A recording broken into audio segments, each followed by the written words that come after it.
with us, who's going to talk about innovation and things. In fact, he's also on the Karnataka State Innovation Council, and he's done some amazing work in the area of food technology. He headed CFTRI at one time, which was not doing any patents at the time when he joined as a director, but close to about over 1,000 patents by the time he actually stepped down. So a very great believer on IP, patenting, and so on and so forth. So, Dr. Prakash, please. A few slides to load here. Good morning. Thanks, Amit, for that sweet introduction. I was charged by this discussion. I was in a different world when I was sitting there thinking, and when he suddenly asked me to come up, I thought I would be a little bit later, but two things that gallored me into this morning, taking this 7 minutes, right? 7 or 10 minutes, whatever it is, 10 minutes. One, many a times I have found this old quotation, necessity the mother of invention. And I think in that category, innovating the innovation by leveraging ITBT to FT, the food technology part of it. So if we ever called for breakfast today morning and announced that there's no breakfast, how we would have felt. It would have been terrible today morning. So food is something that can make us all come together. It did it. But I think it is here. My feeling is almost 80% of Karnataka gets its income from agriculture. If you look at nutraceutical, you would find about $256 billion of industry in the world. 14% of Karnataka's raw material go out for value addition to the rest of the world and comes back to India in a very different form. So where is that innovation to convert that raw material into a very, very different situation? Of course, people, low-income countries, worried about population. Everything is number one, from diabetes to all BTs. But I think I look here from a different perspective. A human resource-rich world. You can't get by a jiffy. That here are people which you can't create overnight. So therefore, let us not go by the scare of low-income countries having high number of people. I think it is the human resource richness. And we need to capitalize that and use that as our capital. Everybody realizes February 28th is a scary day for all of us. We don't know what magic comes out at 12 o'clock when the finance minister announces. And therefore, many of these policies on both sides of the fiscal policies get shaken up. But ultimately, we settle down every year with the same complaint, but still move on. But there's a lot of innovation that happens as a result of that. So where is that, I'm sorry, the projection is slightly weak, but where is that real innovation that takes us our GDP into a projection which is beyond one's thinking?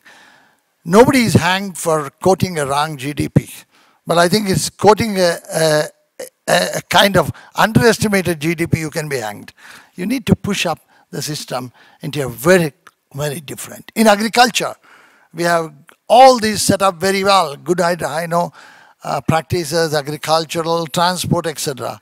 But I think all this from concept to commissioning, with these many parameters, and a startup company does it. And if he doesn't have that critical mass of innovation, he will not succeed at all because somewhere he is pulled down. And a clear startup has these many obstacles. And I think if somebody can really look at this, analyze it, and reduce that to a minimum, I think here I see a tremendous amount of productivity today can go into the translational innovation. Since we are on the 10-minute spree, I made a spelling mistake in the previous slide about competitiveness, where I removed one IT. None of you realize that. Why do we do this? Because we overlook things from a very, very skewed angle. And therefore, when we look at both, I would say, the key to the translational innovation, many times we forget that it is that pays the dividend for innovation. And I think it's a wrong thinking process that every innovation should pay, need not pay, just need not pay. And one builds into the other. But there's one more important point in the IITs. IITs are not the engineers of technologies, the incremental innovation technologies.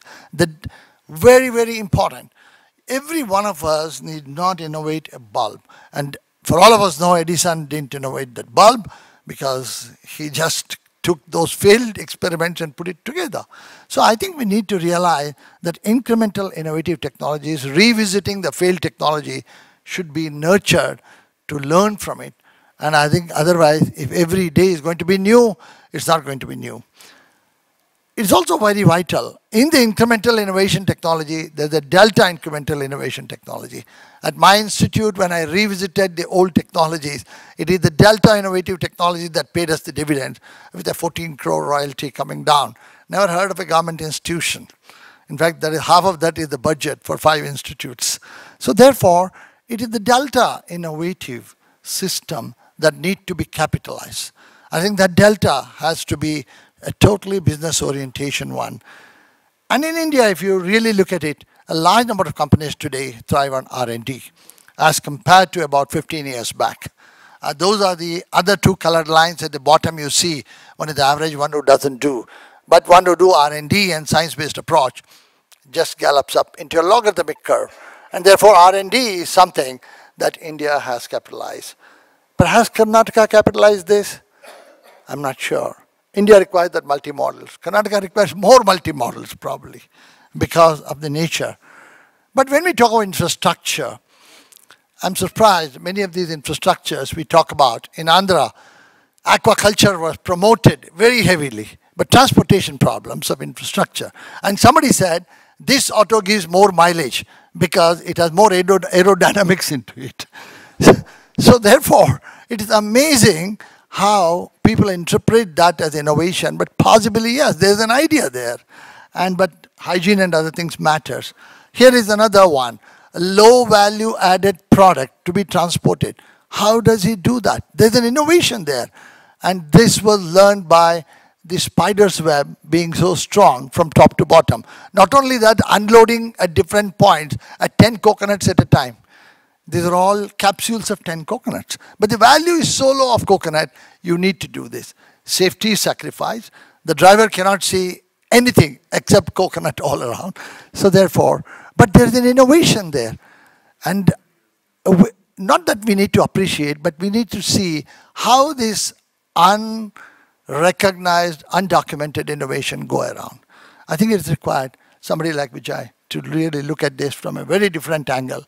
And in all this, I think I would also say in the models of management, in the chain of reversing urban to rural pan-India is vital. I think our secretary did mention that in the morning.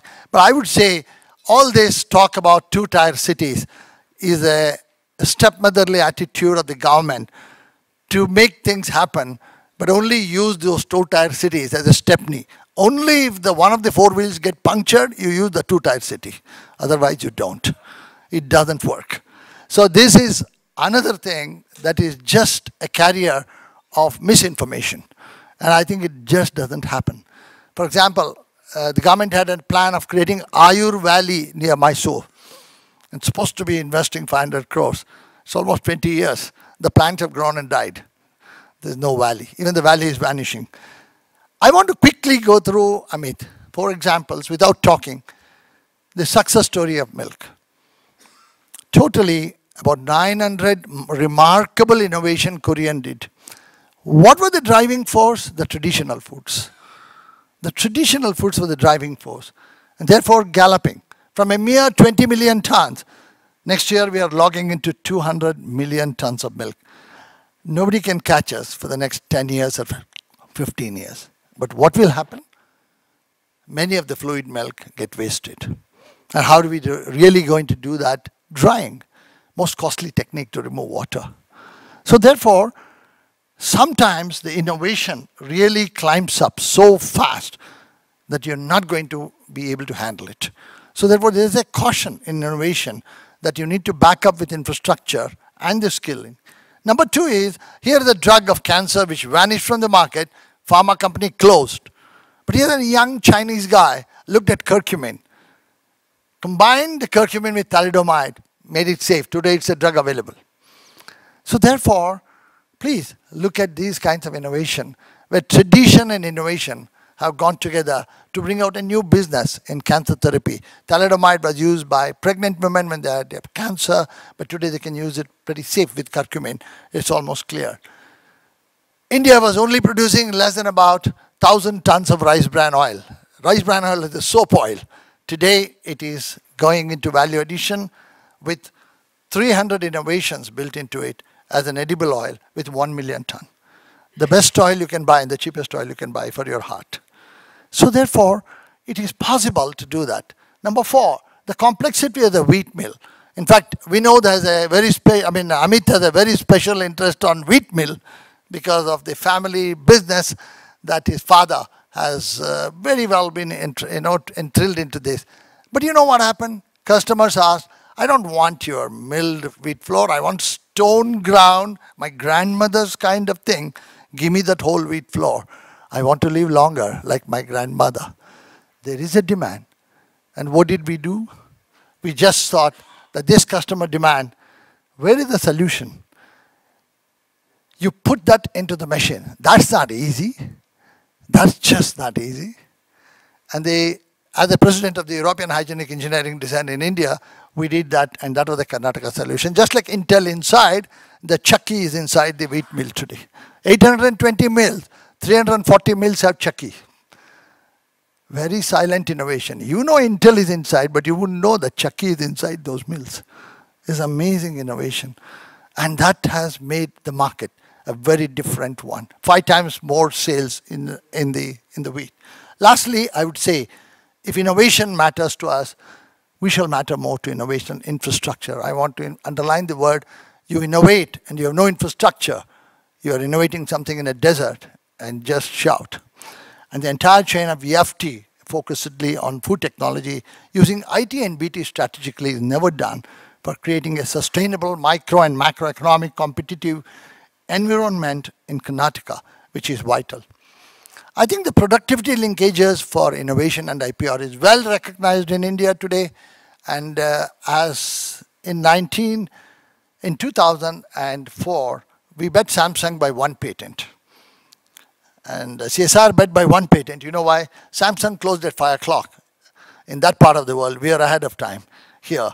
So we could file 1 more patent in that, just to make a difference, that's all.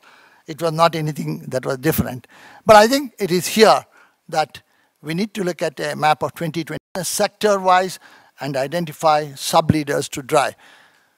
One single government, one single department trying to do everything on innovation is a disaster and a failure. Leave it to people who are experts in those sectors. Allow them to function. Many of them don't want even money. They want to give ideas and say, take it and use it. So I think it's here a tremendous amount of potential is there, provided. In spite of all this, we don't have a food processing policy. I hope Mr. Deshpande would announce that today, if possible. And I had a talk with him the other day. But I hope this policy will encourage a producer, a manufacturer, to get into the customer. Not with just for a business attitude, but I think with love and affection. This bird is bringing that food with love and affection.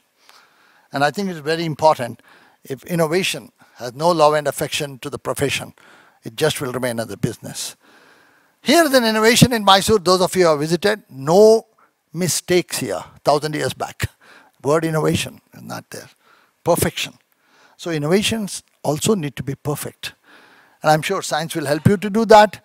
As you read at the bottom of the slide, I once again repeat, this innovation is amazing.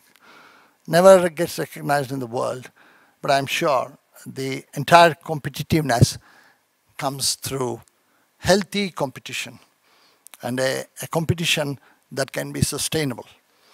In all this, I think we should realize there is a make in India. Only youngsters can do, but I think it's a mixture of make in India, make for India, with experienced matching with the youngsters. With the new nutraceutical that is coming out and the ayurceutical that we have created in India, there's so much of molecules. Many of them say at 60 you want to look like 40 with innovation. At 40 You want to look like 20 with innovative molecules popping up every day morning. But at 20 guys, they want to look forever and 20. That's not going to happen. So innovation stops somewhere, and we need to realize that it is the experience that platform of experience that drives the innovation. I'm very positive that in this sentence, I would like you to read yourself. I think the quality of life with all this, with inclusiveness, as Amit said in the morning, will certainly take the agenda, not only to rural and also semi-urban. And that's where the market is, that's where the need is, and that's where just because a mobile has reached a village, that doesn't mean everything is done. But perhaps everything is done if you use it properly. And therefore, I strongly feel we have a duty to do. We have a platform that is already created, and we need to do it. And food is something that is not to be neglected, which Karnataka has wonderfully neglected for so many years. They shall pay the penalty if they neglect it too long, because Amit will not be able to serve lunch if they do it next time. Thank you very much for your patience. I wish all the best for this deliberations, and wish the innovation continues from the Innovation Council, and in spite of government, I would say very boldly. I was government, I continue to be one in a different way, but I think government should enable and not make structures which we cannot cross. Thank you very much for your patience.